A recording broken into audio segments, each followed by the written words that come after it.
The psalmist in Psalm 24, he asks the question, who could ascend before the presence of God? And then he answers himself. He says, a man with clean hands and a pure heart. A purity is not just focused on sexuality, where we kind of guard ourselves from sexual immorality, but it's all about a heart issue. It's what I like to call a test of the chest. It's knowing and understanding that purity really comes from the soul, from the heart. When we fall short, when we have temptations, and we do kind of succumb to sexual immorality, that's the byproduct of what's really happening in the heart. So the impurity of that starts in the heart. And the psalmist is really challenging us that if we were to gravitate towards pillar number one, which is prayer, and be in the presence of God, we need to make sure that our hands are clean and that our hearts are pure. Because purity is all about cleanliness. It's all about allowing the work that Jesus did on the cross to cleanse us of all unrighteousness. The completed work. Jesus, he died on the cross, and that sacrifice was done in our place, meaning we deserved death, for the wages of sin are death. That's what Paul says in Romans chapter 3. And so Jesus was the only one that could actually do that because he was pure in all aspects of the word. He had no sin. He knew no sin, but he made himself sin.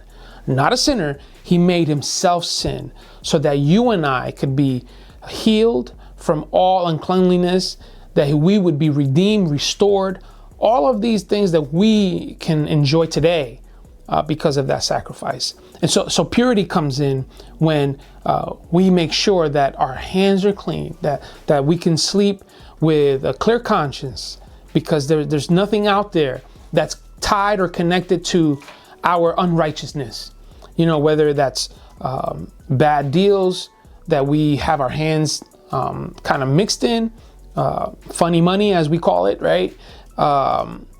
Unhealthy dynamics or relationships with individuals that we know we shouldn't be involved in, right? Because we need to be salt of the earth. Light and darkness does not mix. Therefore, we have a responsibility, and purity goes beyond what we as men always hear and kind of are reminded of, which is the sexual immorality. Purity goes deeper than that. Purity is a test of the chest. How are we showing up in deals? How are we showing up in relationships? How are we showing up in thought? Are we thinking the shortcut? I once heard from an anonymous source that the longest route is a shortcut. Every time we try to cut things and go about the way we think we should go or what have you, it usually ends in disaster, because it's like we make up all of this stuff that eventually it bites us. And so we need to make sure that we understand purity as being a test of the chest. You know, there's a challenge for us in this area. Are we being honest? Purity is all about honesty. You know, the Bible really challenges us to be honest about everything. And when the psalmist is asking this question, who can ascend before the presence of God? He's really saying, are we understanding that the ultimate thing that we as men should enjoy is the presence of God? And if we are to enjoy it, are we coming with clean hands? Is our conscience clear? Not perfect.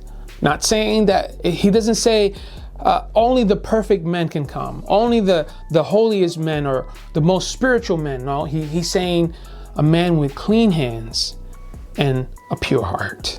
That is the pillar of purity that you and I should be standing on and fulfilling in our lives with the Lord.